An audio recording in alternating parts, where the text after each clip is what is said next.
అదే RTV app వార్తల్ని క్షణాల్లో చదివే అవకాశం ఉంటుంది. ఒక న్యూస్ పేపర్, ఒక టెలివిజన్ ఛానల్ మీ చేతుల్లో ఎప్పుడూ ఉంటాయి.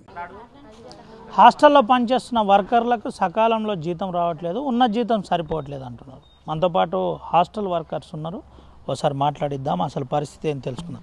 ఏంటక్క, ఏంది పరిస్థితి, ఏంది, ఎట్లుంది, ఎందుకు ఇబ్బంది? ఒక నిమిషం నేనేమనుకోలేదు. చెప్పండి అమ్మా, మీరు చెప్పండి. నేనేం చెప్పాను, ఏమున్నది, మాకు కరెక్ట్గా జీతాలు వస్తలేవు.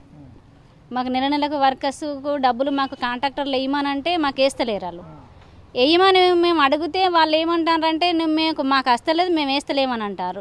ఫస్ట్ ఏమో వాళ్ళు ఏమన్నారు, కాంట్రాక్టర్ తీసుకునేటప్పుడు అన్నారు కదా మేము కరెక్ట్ నెల నెలకు వేస్తామని అన్నారు. ఇప్పుడు అన్నీ వేస్తలేరు. అడిగితే మా మీదకే గొడవ పెడతారు, మీరు ఎన్ని ఎకరాలు చేస్తారు, ఎంత చేస్తారు అని అన్నమాట మాట్లాడుతారు. మరి మాకు నెల నెలకు పడకపోతే మా పిల్లల్ని మేము ఎట్లా బతుకోడు, మేము కిరాయిలు ఎట్లా కట్టుకోడు, మేము ఎట్లా చేసుకోడు, మరి అది మా పరిస్థితి. అది ఏంటక్క ఇప్పుడు హాస్టల్లో పరిస్థితి ఏంది, ఎట్లా నడుస్తుంది, అంటే ఏంది, ఎట్లుంది? జీతాలు కరెక్ట్ పడతలేవు మాకు ఎన్ని నెల నెలకు. నేను ఎవరికి భయపడని అవసరం లేదు. నేను కష్టం చేస్తాను, పైసలు తీసుకుంటాను. కష్టం నేను అంటే ఊరికే తీసుకుంటలేను కదా పైసలు, నేను భయపడిన అవసరం ఏమున్నది నాకు. అందుకనే నేను పైసలు నాకు నెల నెల జీతం కరెక్ట్ ఇవ్వాలి. నాకు ఇప్పుడు పిల్లలను కిరాయి కట్టుకోవాలంటే మాకు నెలకు కిరాయి ఇవ్వకుంటే ఊకుంటారా వాళ్ళు, మెల్లబట్టి బయటకు దొబ్బరా? మరి అట్లాంటి 6 నెలలకోసారి 3 నెలలకోసారి వస్తే మేము ఎట్లా కట్టుకోడు, పిల్లలకి ఎట్లా చదువుకున్నాడు మేము? అదే మేము అడిగితే నువ్వేంది అడిగేది, నువ్వు విషాది ఎంత, నువ్వేంది, నువ్వు వరుతున్నావు అది అని అంటారు కాంట్రాక్టర్లు. మరి ఎట్లా బిల్లులు వచ్చినా మాకు వేస్తామంటారు, బిల్లులు వచ్చినప్పుడు వేస్తామంటారు. సరే బిల్లు వచ్చినప్పుడు వేయండి, మా జీతం మరి కరెక్ట్ వేయాలి కదా. ఇప్పుడు 10,000 చొప్పున ఇస్తారు, మరి మాకు వచ్చేది 12,000, మరి వేస్తలేరు. అడిగితే 12,000 కూడా ఇస్తలేరు. అడిగితే అంటారు కదా మాకు బిల్లు రాలేదు అని అంటారు. మరి బిల్లు రాకపోతే మరి ఎట్లా, మాకెట్లా, మా పరిస్థితి ఏంది? అది మేము నెల నెలకు మాకు జీతాలు రావాలని మేము కోరుకుంటున్నాం. కానీ వాళ్ళు ఇచ్చేది 6 నెలలకు ఒకసారి, సంవత్సరానికి ఒకసారి ఇస్తే మా బాధలు ఎవరికి చెప్పుకున్నాడు. అందుకనే మాకు నెల నెలకు రాకుండా కనీసం 2 నెలలకు ఒకసారి ఇచ్చినా బాగుంటుంది, అట్లా అని మేము కోరుకుంటున్నాం. 2,000 కట్ చేస్తున్నారా? 2,000 కట్ చేసి వస్తానే మాకు. 2,000 కట్ చేసుకుంటాడు, మళ్ళీ నెల నెలకు కూడా మాకు ఇచ్చే మటీరియల్ సరుకులు కూడా ఏమి ఇవ్వడు. అట్లా అని ఇవ్వాలి. నెల నెలకు మా జీతం మాకు 12,000 ఇస్తే మాకు హాస్టల్ తూడడానికైనా బాత్రూమ్ కడగడానికైనా కానీ మాకు ఏమి ఇవ్వడం లేదు. అందుకనే అవి ఇవ్వకుండా మంచిదే, మా పైసలు మాకు ఇస్తే మేము తెచ్చుకుంటాం. అట్లా మేము అడిగితే వాళ్ళు మేము ఇచ్చేదే ఇస్తాం, మీరు ఎక్కడ చెప్పుకుంటారో చెప్పుకోండి అని అంటాను. అట్లా మేము కూడా సొంతగా కాంట్రాక్ట్ వేసుకున్నాము లాస్ట్ ఇయర్. సో మాకు ఎట్లా అంటే అసలు ఏంటి అన్నది తెలియాలి అని ముందుకొచ్చి కాంట్రాక్టింగ్ వేసుకొని మేము చేస్తున్నాం. బిల్స్ వచ్చినప్పుడే కానీ కొందరికి వస్తున్నాయి, కొందరికి వస్తలేవు. అంటే ఇంతమంది కాంట్రాక్టర్లు కాకుండా మాకు కరెక్ట్గా నెల నెల వేతనం వచ్చేలాగా ఎవరు వచ్చినా పర్వాలేదు, మాకు కరెక్ట్ వేతనాలు రావాలి. చాలా ఆర్థికంగా ఇబ్బందులు పడుతున్నారు అందరూ. ఇట్లా 10 మంది ఉండి అందరినీ సఫర్ చేయడం ఇలాంటివి కరెక్ట్ అనిపించట్లే మాకు కూడా. అధికారులకు ఈ విషయం చెప్పే ప్రయత్నం జరిగిందా, కలెక్టర్ కానీ సంబంధిత అధికారులకు కానీ? చెప్పినాం మేము ఆల్రెడీ. కాకపోతే ఇప్పుడు మా వాళ్ళు ఈసారి ఉన్న కాంట్రాక్టర్స్తో ఇబ్బంది పడుతున్నారని చెప్తున్నారు. సో దాని గురించి మేము అందరు లెటర్ ఇవ్వాలని అనుకుంటున్నాం. అవే అన్ని కొన్ని మార్పులు కావాలి మాకు కూడా.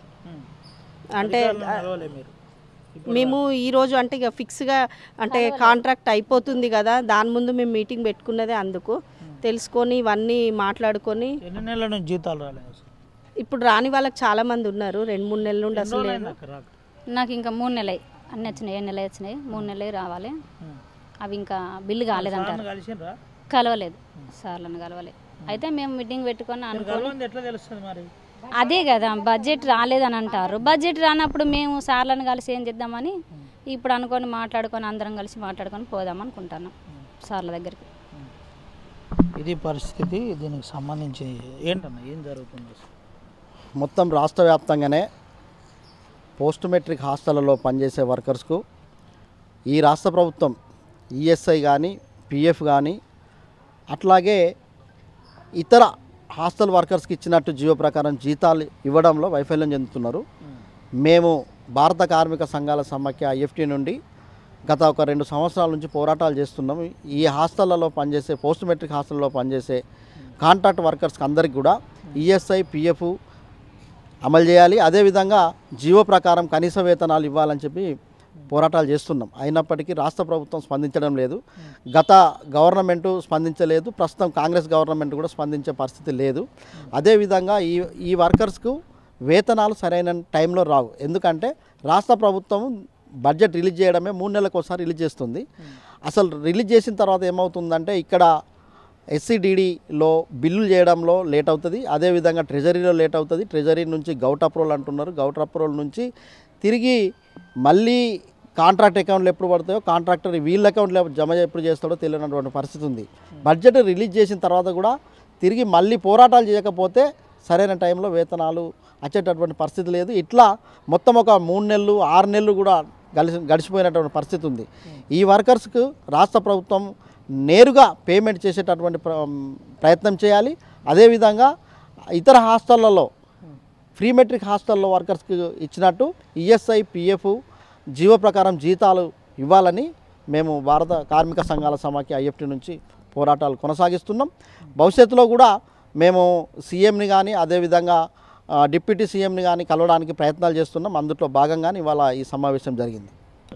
ఇది పరిస్థితి. కార్మిక సమైక్య ఆధ్వర్యంలో IFT ముందుండి పోరాటం చేస్తామని చెబుతున్న పరిస్థితి. అయితే ఆ కార్మికులకు సంబంధించిన జీతం చెల్లింపు అంశంలో కాంట్రాక్టర్ నిర్లక్ష్యంతో పాటు ఇటు ప్రభుత్వం నుంచి కూడా సకాలంలో బడ్జెట్ రిలీజ్ కావట్లేదు, ఇబ్బంది పడుతున్నామని చెబుతున్న పరిస్థితి. ఇదే పరిస్థితి ఉంటే మేము ఎలా బతికేదని చెబుతున్న పరిస్థితి కనబడుతుంది. హాస్టల్లో దినసరిగా పనిచేసే వర్కర్ల పరిస్థితి ఈ విధంగా ఉంటే ఆ మిగతా పరిస్థితి ఏ విధంగా ఉండవు ఆలోచించాలి. మొత్తానికైతే కాంట్రాక్టర్లు సరిపడా సరుకులు అంటే సరిపడా ఏదైతే క్లీనింగ్కి సంబంధించిన అంశాలు సంబంధించిన లిక్విడ్ కావచ్చు ఏది ఇవ్వట్లేదు. దీంతో కూడా ఇబ్బంది అవుతుంది. సరే ఇదైనా ఆలస్యమైన ఇవ్వకున్నా పర్లేదు, కానీ మా జీతాలు అయితే సకాలంలో ఇవ్వాలి. జీతాలు కూడా పెంచాలి. పెంచితే తప్ప మేము బతకలేమని చెబుతున్న పరిస్థితి కనబడుతుంది. సుమంత్ వినాయక్ RTV ఆదిలాబాద్ నుండి. మరిన్ని వీడియోస్ కోసం ఛానల్ ని సబ్స్క్రైబ్ చేయండి. లేటెస్ట్ అప్డేట్స్ కోసం వాట్సాప్ ఛానల్ ని ఫాలో చేయండి. అండ్ లింక్ డిస్క్రిప్షన్ లో ఉంది.